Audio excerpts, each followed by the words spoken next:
আমি একটা ডিসিশন নিয়েছি, যেটার জন্য তোকে ডেকেছি। আমি চাকরিটা ছেড়ে দিয়েছি,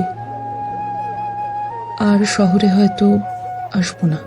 তোর জীবন, তুই যা সিদ্ধান্ত নিবি সেটা তোর ব্যক্তিগত, তবে আমি বলবো আমাদের লাইফে এগিয়ে চলা উচিত। আমি অনেক ভেবেচিন্তে এই সিদ্ধান্ত নিয়েছি। বেশ, এই কি তাহলে তোর সাথে আমার শেষ দেখা? 8টা বাজতে আর মিনিট 5 বাকি। চায়ের দাম মিটিয়ে মৌমিতা কোনো উত্তর না দিয়ে মৃদু হেসে লেডিস কম্পার্টমেন্টে উঠে গেল।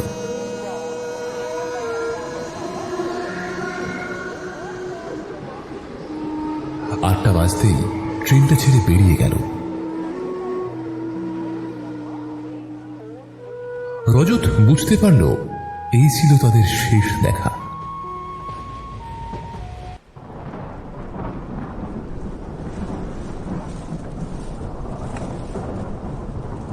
অমাবস্যার সন্ধ্যার পর থেকেই যত অন্ধকার বাড়তে শুরু করল, ততই বাতাসের গতিবেগ যেন আরো বাড়তে শুরু করল।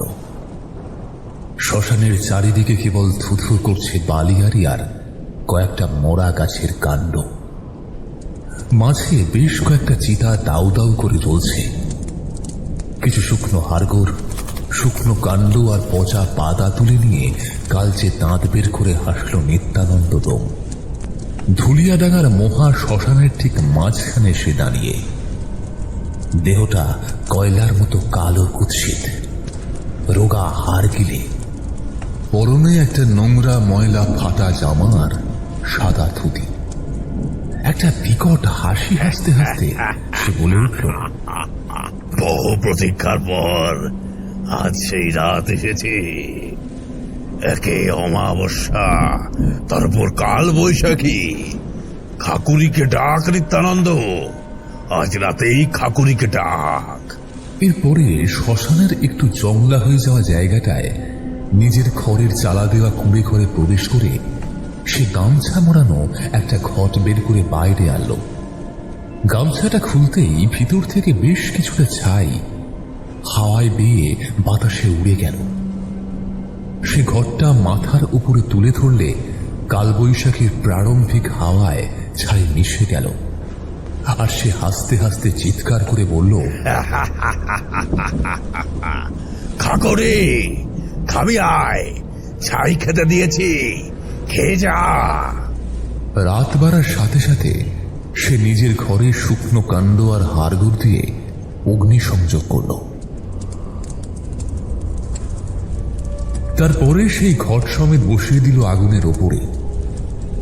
ঘটের ভিতর থেকে ফুটফাট শব্দ হতে শুরু করল। বেশ কিছুক্ষণ পরে সে বাইরে বেরিয়ে এলো এবং বাড়ির পিছন দিকের জংলা জায়গাটা থেকে একটা মরা শকুনের দেহ টানতে টানতে ভিতরে নিয়ে এলো। আর সাথে সাথেই একরকম আকাশ ভাঙা বৃষ্টি শুরু হলো। সেই বৃষ্টি কোনো সাধারণ বৃষ্টি নয়, কালবৈশাখীর বজ্রবিদ্যুৎ সহ বৃষ্টি। গুরুদেব, আমি আজ প্রথমবারের জন্য আপনার শেখানো চক্র প্রয়োগ করতে চলেছি।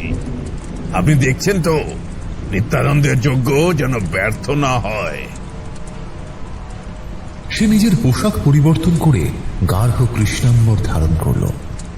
তারপরে সে একটা ধারালো ছুরি নিয়ে শকুনের পালকগুলো কেটে ফেলতে থাকলো আগুনের উপরে রাখা ঘটের উপরে।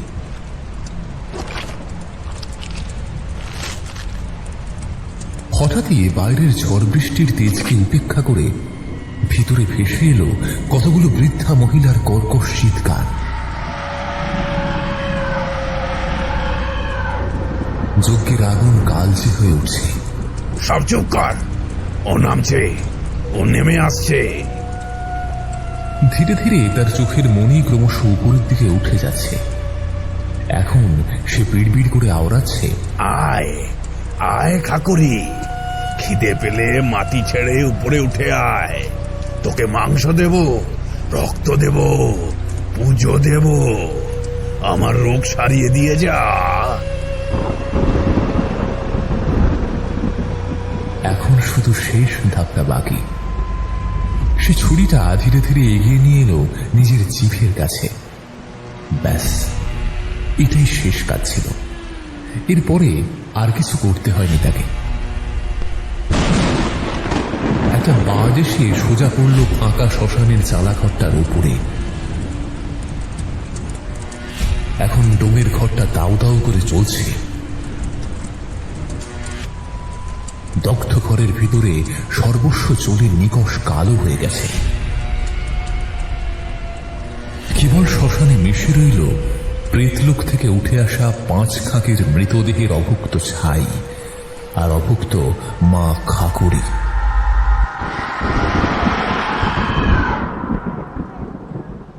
শিয়ালদহ স্টেশনের সাউথ লাইনে দাঁড়িয়ে একটা চায়ের দোকানে চা খাচ্ছিল মৌমিতা। পরনে গোলাপি চুড়িদার, চোখে পুরু ফ্রেমের চশমা, কাঁধে একটা ছোদানো ব্যাগ। সামনে ট্রেনটা ছাড়তে ছাড়তে রাত 8টা বেজে যাবে। দূর থেকে রজত হন্তদন্ত হয়ে ছুটে এসে জিজ্ঞেস করল, কিরে, এত তাড়াহুড়ো করে ডাকলি কেন? আজ বিকেলে খবর এসেছে গ্রাম থেকে, ঠাকুমার অবস্থা নাকি শেষের দিকে। সে কি, কত বয়স হলো ওনার? ওই 85 মতো হবে। এমনিতেই খবর পেয়েছিলাম 2 সপ্তাহ আগে।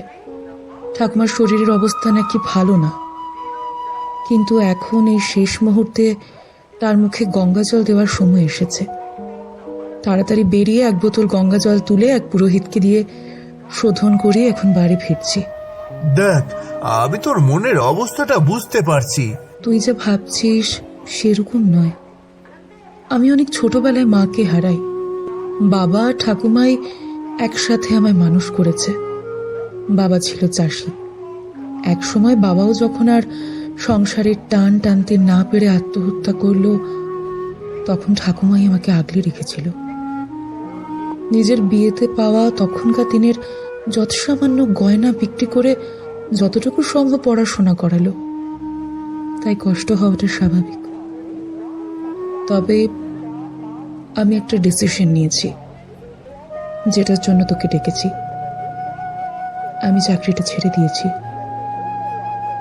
আর শহরে হয়তো আসবো না। তোর জীবন, তুই যা সিদ্ধান্ত নিবি সেটা তোর ব্যক্তিগত। তবে আমি বলবো আমাদের লাইফে এগিয়ে চলা উচিত।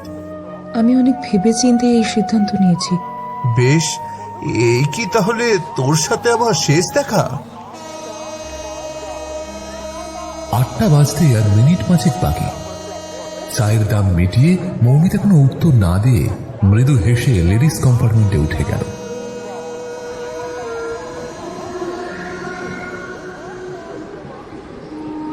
আটটা বাজতেই ট্রেনটা ছেড়ে বেরিয়ে গেল।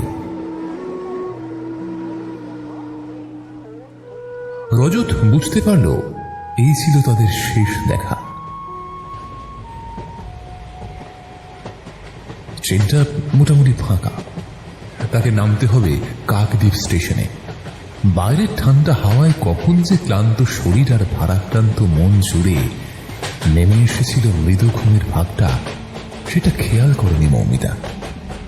ঘুমের মধ্যেই তার মনে হলো সে যেন এক নিস্তব্ধ অন্ধকার জায়গায় দাঁড়িয়ে আছে। পায়ের তলায় মাটি নেই, মাথার উপরে আকাশ নেই, সামনে পিছনে কিচ্ছু নেই। এক প্রাচীন বিলুপ্ত প্রায় মহাজাগতিক অন্ধকার। কানে এলো একটা তীক্ষ্ণ পুরুষালী কণ্ঠ।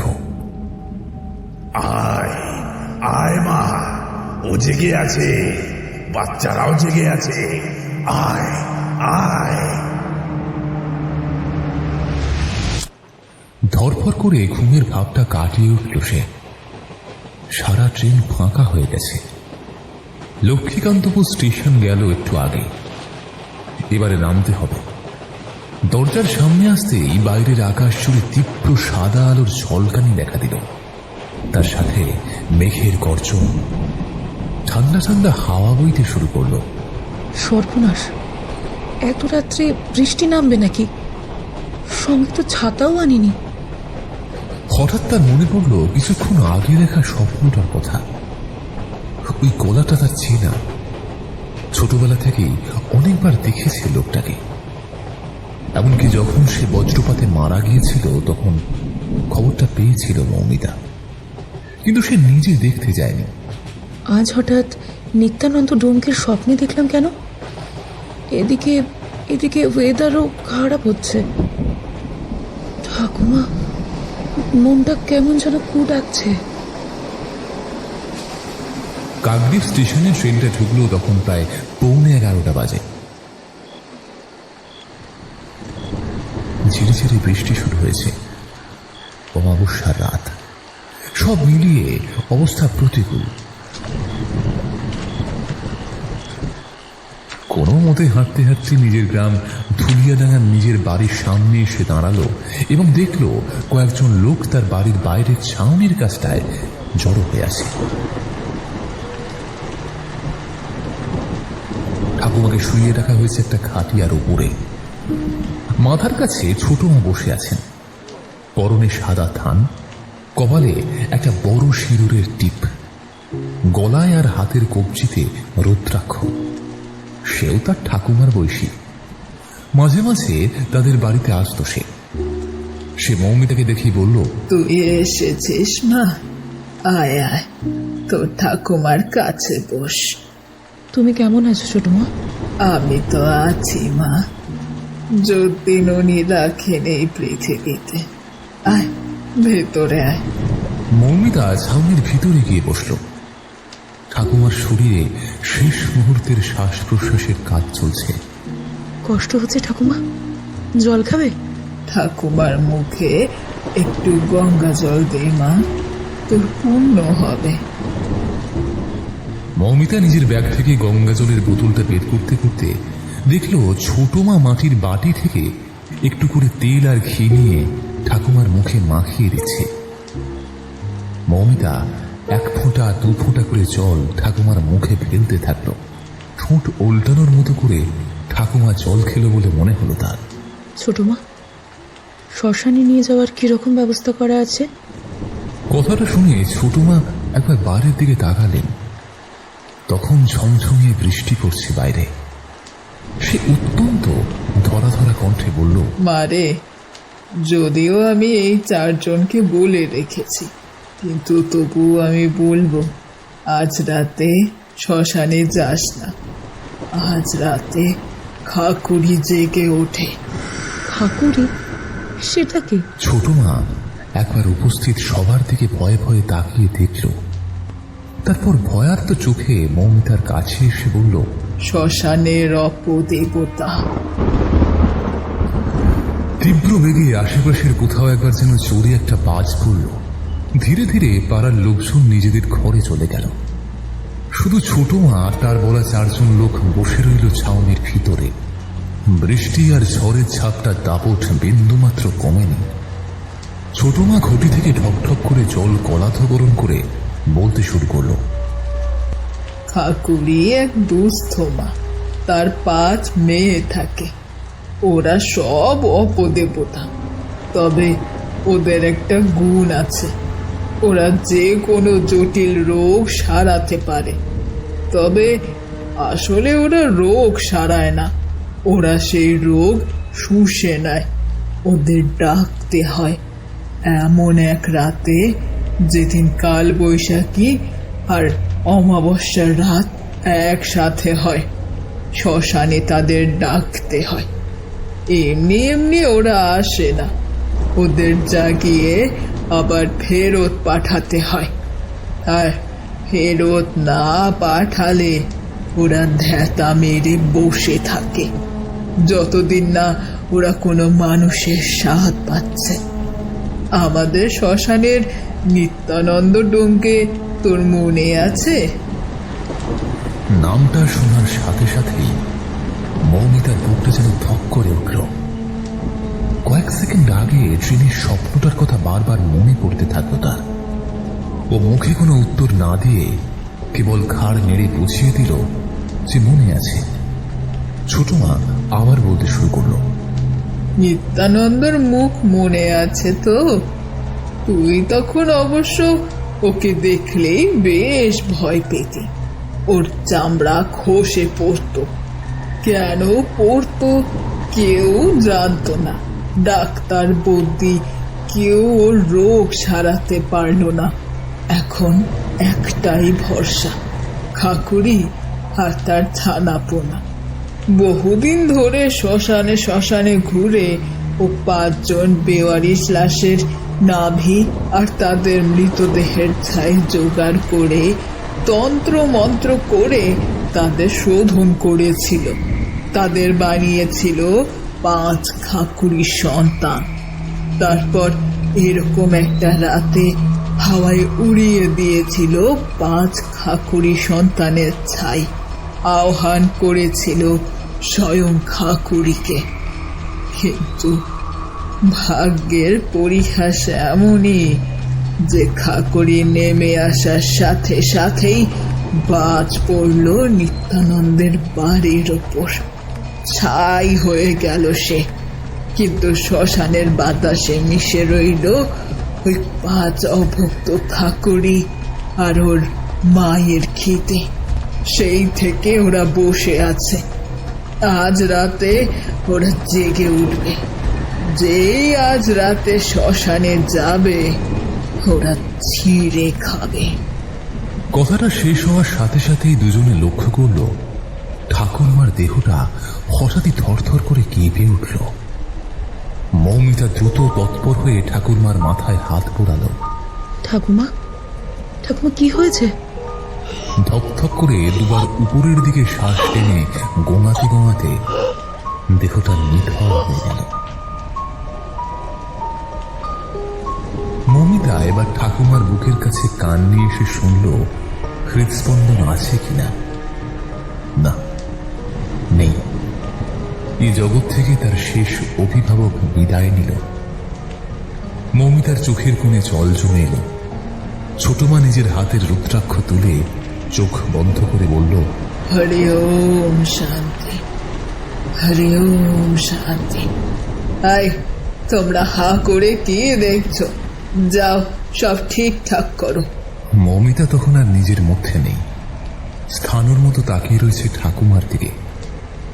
মনের ভিতরে সবকিছু কেমন যেন তালগোল পাকিয়ে যাচ্ছে। ছোট মা তার মাথায় হাত রেখে বলল, মারে, এত রাতে আর শ্মশানে যেতে হবে না। আমি বলি আমরা রাতে থাকছি, কাল সকালে না হয়। না ছোট মা, যদিও আমি এই গ্রামেরই মেয়ে, কিন্তু আমি এসব ভুলভাল তন্ত্র কথায় বিশ্বাস করি না। ঠাকুমার দেহকে এভাবে ফেলে রাখবো না আমি। মা, জেদ করিস না।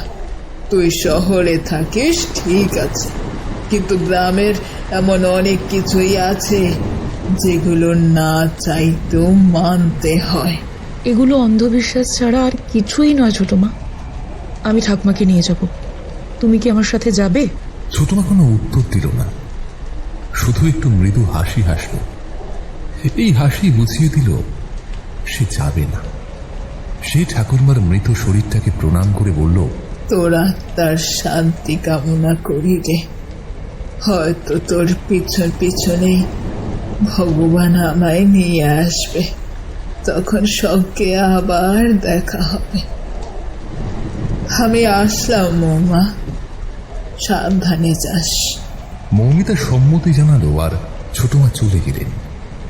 ততক্ষণে এই 4 জন লোক মৌমিতার ঠাকুমার শরীরটা সাদা চাদর দিয়ে ঢেকে দিয়েছিল। ঘি আর চন্দন মুখে হাতে অনাবৃত অংশে লেপে দিয়েছিল। এতক্ষণে বৃষ্টিটা একটু থেমে গেছে, কিন্তু ঝড়ের দাপট সেই আগের মতোই রয়েছে।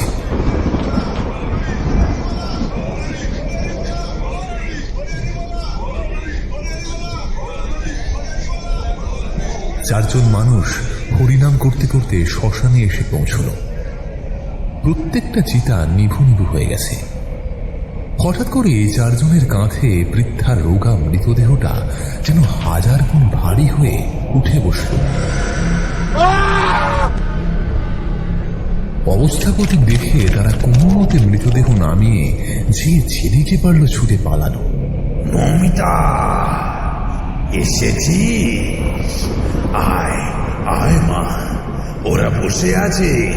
কত জন্মের খিদে পুষে রেখেছে ওরা। আয় আয়। মৌমিতার বুকের ভিতরটা ধরাস ধরাস করতে থাকলো। মুহূর্তে মৌমিতা যা দেখল তাতে তার রক্ত হিম হয়ে গেল, চোখজোড়া বিস্ফারিত হয়ে গেল। 5টা বাচ্চা নিয়ে শ্মশানের মাটি খুঁড়ে উঠে এসে ঠাকুরমার খাটিয়ার উপরে উঠে মাংস আর চামড়া ছিঁড়ে ছিঁড়ে খাচ্ছে।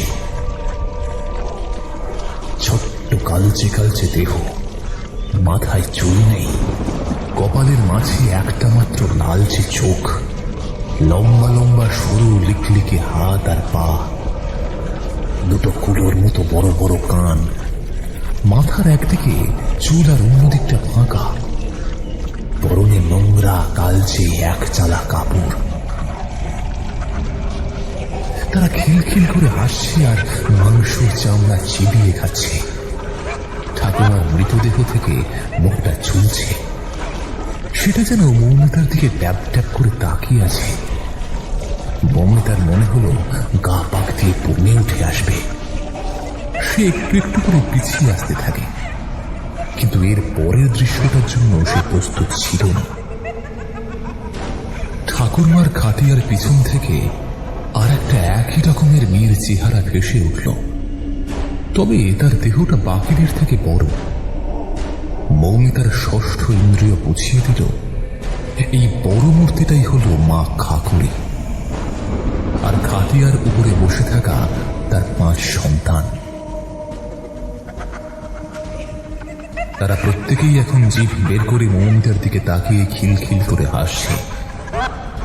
তারা একটু একটু করে কখন ঠাকুমার আধ খাওয়া দেহটা ফেলে তার দিকে কর্কশ জিভ করে গোঙাতে গোঙাতে কতটা হামাগুড়ি দেওয়ার মতো করে এগিয়ে আসে।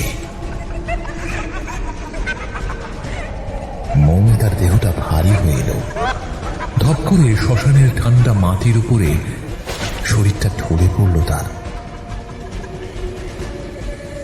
শেষ মুহূর্তে কানে এসেছিল কিচকিচ করে মাংস ছিঁড়ে খুবলে খাওয়ার শব্দ, কিন্তু সে আন্দাজ করেনি ওই চামড়া আর মাংস আসলে খোবলানো হচ্ছিল তার নিজের শরীর থেকে। ব্যাস, এরপর সম্পূর্ণ অন্ধকার। পরের দিন সকালে ঝড় বৃষ্টি থামলে শ্মশানের মাঝখানে গায়ের সব লোকজন জড়ো হয়ে দাঁড়িয়েছিল। সবার শেষে ছোট মা এলেন সেখানে। সে দেখল অগোছালো অবিন্যস্ত শ্মশানের মাঝামাঝি মৌমিতার ঠাকুমার খাটিয়ার উপরে পড়ে আছে একটা নরকঙ্কাল, তার উপর সাদা চাদর রেপা, আর উল্টো দিকে পড়ে আছে আর একটা আধ খাওয়া কালচে রক্তাক্ত নোংরা পচে যাওয়া মৃতদেহ। ঠাকুরমার দেহটাকে চিনতে মোটেও অসুবিধে হল না, কারণ আধ খাওয়া মৃতদেহটার বাঁ হাতের অনামিকার কাছে চকচক করছে একটা রুবি পাথরের আংটি। তার চোখের কোণে জল সৌরভ সাসপেন্স, যেখানে প্রতিটা গল্প কিছু না কিছু শিখিয়ে যায়। কিছু গল্প শুধু গল্প নয়, ওগুলো আমাদের জীবনের আয়না। আজকের গল্প এখানেই শেষ। আমি সৌরভ, আর তুমি শুনছিলে সৌরভ সাসপেন্স।